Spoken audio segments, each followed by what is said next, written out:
안녕하세요, 불량TV입니다. 전원 공격, 전원 수비가 핵심인 토탈사커.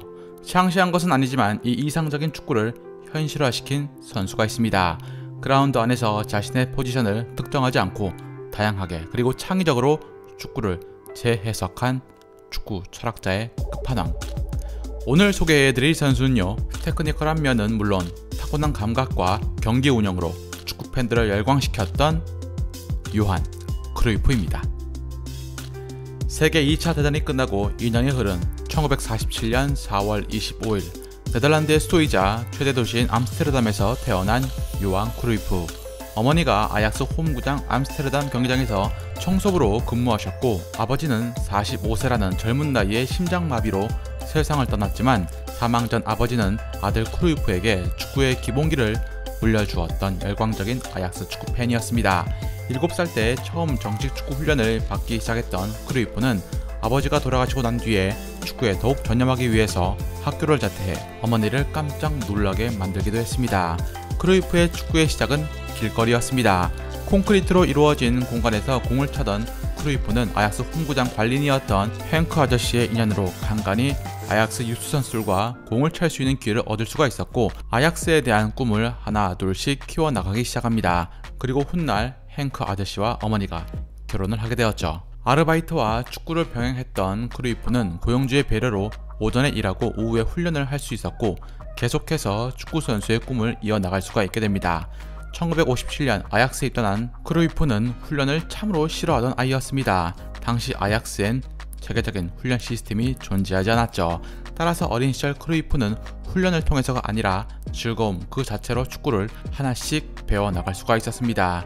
1962년 암스테르담 올림픽 스타디움에서 레알 마드리드와 벤피카전 볼보이로 참여해 디 스테파노 에우제비오를 보면서 축구에 대한 열망을 더욱 키운 크루이프는 1963년 당시로는 드물게 16세의 나이에 프로 계약을 체결하게 됩니다. 유스팀에서 보여주었던 뛰어난 기량은 감독 리누스 미엘스의 눈을 사로잡기에 충분했고, 성인 무대 데뷔를 1년 반 뒤에 이룰 수가 있게 됩니다. 미엘스 감독이 강조한 축구의 5가지 슈팅, 헤딩, 드리블, 패스, 컨트롤, 이 5가지 능력을 크루이프는 모두 갖춘 선수였고, 특히 첫 번째 볼 터치 컨트롤에 있어선 지독거리만큼 연습에 연습을 거듭했을 정도. 데뷔단에서 데뷔골을 넣은 요한 크루이프는 꾸준히 골을 넣으면서 아약스의 주축으로 성장을 합니다. 1965-66 시즌 23경기에서 25골을 터뜨려 팀을 우승시켰고, 다음 해인 1967년엔 33골을 넣으면서 득점왕에 올라 다시 한번 아약스를 리그 정상으로 이끌었습니다. 순식간에 아약스는 이름 없는 클럽에서 토탈사커의 중심으로 떠올랐을 뿐만 아니라 1968년엔 크루이프가 올해 네덜란드 선수에 뽑히면서 명실상부한 스타 반열에 올라서게 됩니다. 아약스는 재빠르게 재계약 계약서를 제시했습니다. 당시 크루이프는 축구밖에 몰랐고 돈에 대해선 무지했던 터라 건설업을 하던 장인 어른을 데리고 협상에 나서자 아약스 구단은 깜짝 놀랐습니다. 이때까지만 해도 선수로 대신해서 다른 이가 계약에 참여하는 것은 없었기 때문이었죠. 구단 측이 장인 어른이 있으면 안 된다고 하자 크루이프는 그쪽은 6명이나 있는데 왜 저는 조언할 사람도 없습니까? 라고 반문하며 자리를 박차고 나갑니다. 아약스 구단은 크루이프의 뜻을 받들여서 계약을 했고, 이는 훗날 네덜란드 프로리그 선수 연금 탄생의 시발점이 됩니다. 1966년부터 국가대표 선수의 일원이 된 크루이프는 1970년 9월 부상에 걸렸고, 오랜 시간이 흘러 복귀한 다음 등번호를 9번이 아닌 14번을 답니다. 라커룸에 남아있던 등번호를 주워 입었지만 경기에서 승리 후 미신처럼 이 등번호를 고수했고, 네덜란드 국가대표팀도 24번을 달게 됩니다. 크루이프는 후보 중에 후보에 불과한 번호 14번을 택하면서 반드시 이 14번이 중요한 번호임을 알게 해주겠다라고 말했고, 14번이 곧 크루이프라는 인식을 심어주는 데 성공을 합니다. 아약스의 14번은 현재 영구 결번으로 처리되고 있습니다. 크루이프에게 축구를 잘하는 것이란 한 번의 볼터치로 자신이 어느 방향을 갈지 아는 선수라고 생각을 했습니다. 즉 기술과 전술이 융합된 축구를 추구했고, 오히려 이 당시 강조하던 많이 뛰는 체력 축구와는 대치가 되는 것이었습니다. 1968년부터 이런 축구의 철학을 물려준 것은 아약스의 감독 미엘스였습니다. 미엘스가 이끄는 아약스는 1972년엔 리그와 컵 대회 그리고 지금의 챔피언스 리그인 유로피안컵 등 한 해 5관왕을 달성하는 위협을 이루었습니다. 펠레 이후 이제 세계 축구판이 요한 크루이프 시대로 왔음이 인정받는 순간이었죠. 크루이프는 빠른 발과 누구도 태클하기 힘든 우아하고 정교한 기술, 플레이메이킹, 볼 배급, 골잡이까지 모두 해내는 선수였으며 이전 그 누구도 선보이지 못한 절묘한 패스를 구사했습니다. 여기에 크루이프 시대를 열게 해준 것이 바로 압박과 공간 개념으로 짜인 토탈 사커였습니다.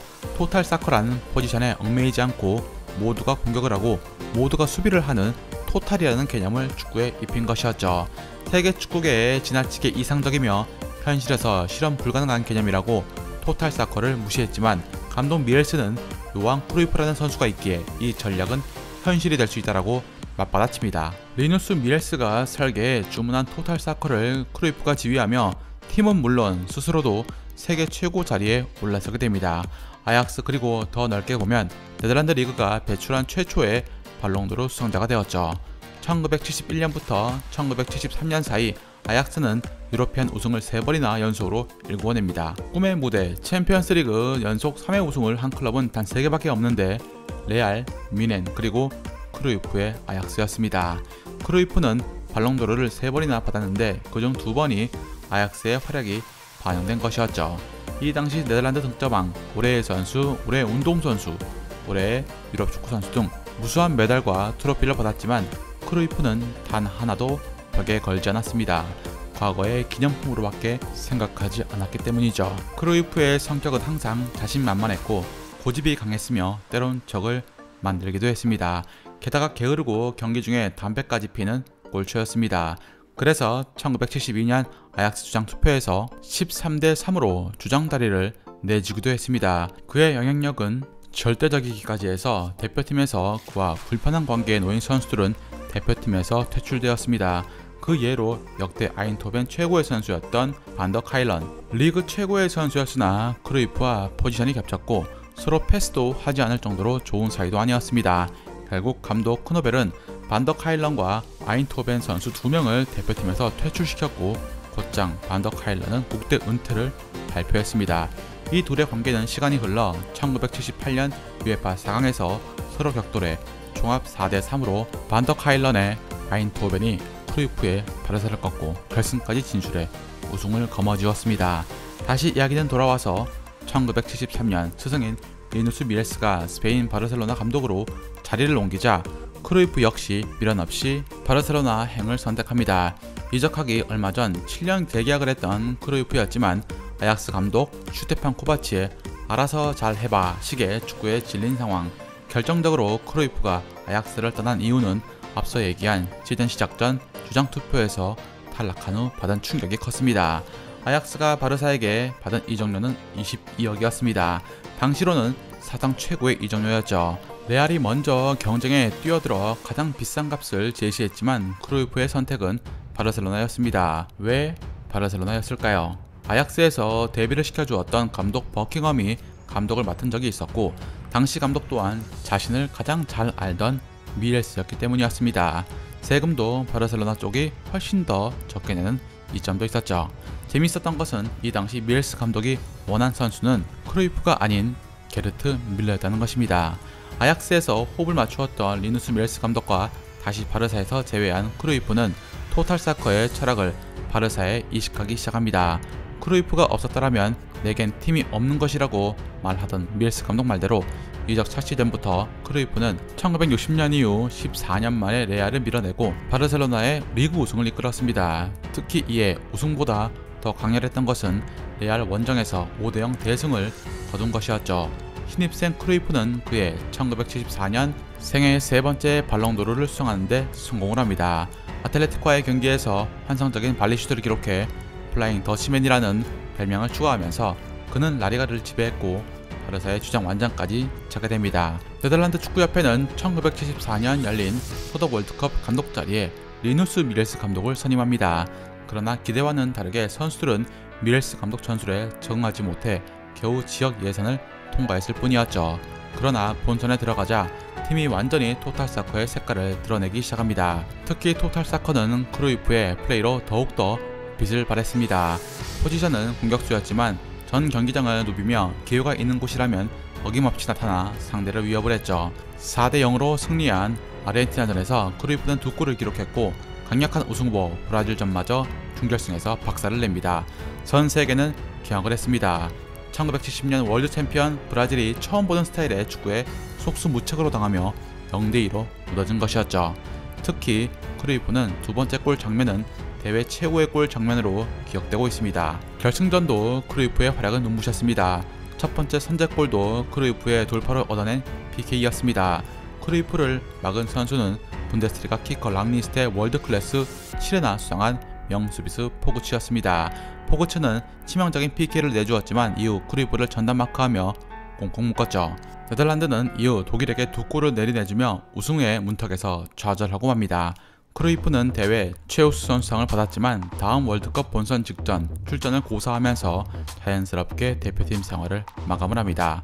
한 번 더 월드컵에 출전을 할 수 있었던 크루이프였지만 월드컵이 열리기 1년 전 집으로 총을 든 강도가 들이닥치는 아찔한 경험을 한 후 심리적으로 멘붕 상태에 빠져 월드컵을 포기해야만 했습니다.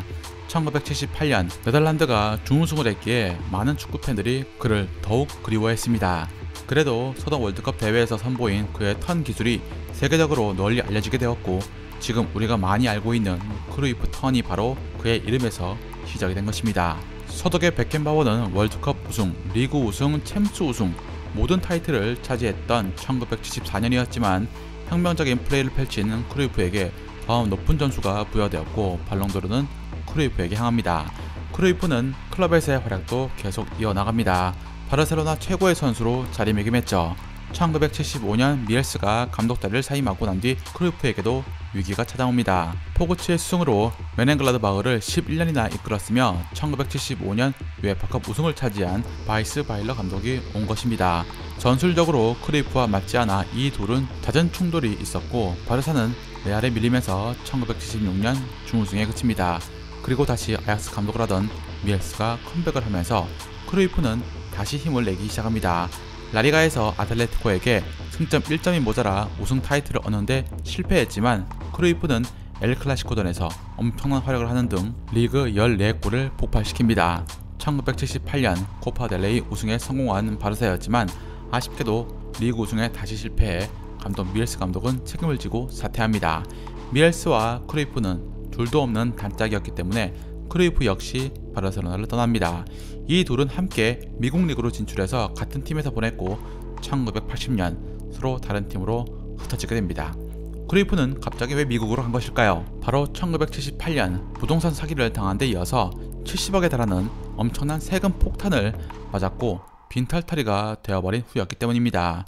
미엘스 감독은 훗날 레버쿠젠의 지휘봉을 잡아서 차범근 선수를 지도하기도 했습니다. 유럽 선수로 더 많은 것을 이루고 싶었던 크루이프는 1981년 아약스로 돌아왔고 선수생활 말년을 보냅니다. 이때 한국인 최초로 크루이프를 상대한 선수가 있었으니 그가 바로 당시 아인토벤의 허정무였습니다. 허정무의 끈질긴 수비 때문에 크루이프는 엘보를 날렸고 이후 코뼈가 골절된 허정무에게 내 행동은 명백히 잘못되었다. 저 한국 선수가 너무 잘해서 제치려고 한 것이라고 공개 사과하기도 했습니다. 괴팍한 성격 탓에 아약스 구단과 싸우고 페예노르트로 이적했던 크루이프는 루드글리트와 함께 힘을 합쳐서 아약스의 우승을 저지하고 페예노르트에게 우승을 안겨줍니다. 앙심이나 복수를 가지고 한 것은 아니었습니다. 1983년 새아버지 행크가 세상을 떠나자 정신적으로 많이 힘든 상황에 처한 크루이프가 마지막 불꽃을 태웠을 뿐이었습니다. 네덜란드 올해 선수상을 7번이나 수상한 크루이프는 그렇게 페예노르트에서 1984년을 끝으로 축구화를 벗게 됩니다. 경기가 끝난 후 계단을 올라가기도 힘든 자신을 보면서 은퇴를 결심한 것입니다. 골대에 골을 넣기만 하면 되는 스포츠에서 어떻게 골을 만들어내느냐로 현대 축구의 새로운 비전을 제시했던 요한 크루이프. 축구는 몸이 아닌 머리로 하는 것이다 라는 명언을 남긴 그는 펠레로부터 살면서 브라질 선수였으면 하는 선수를 이야기해달라는 질문에 1순위로 뽑혔습니다. 위대한 선수, 위대한 감독이었던 요한 크루이프의 선수로서의 이야기는 여기까지입니다. 즐겁게 보셨다면 구독과 좋아요 클릭을 부탁드립니다. 다음 이야기에선 2000년대 초반 유럽을 공포로 몰아넣었던 무결점 공격수 한 분에 대해서 소개해드리고자 합니다.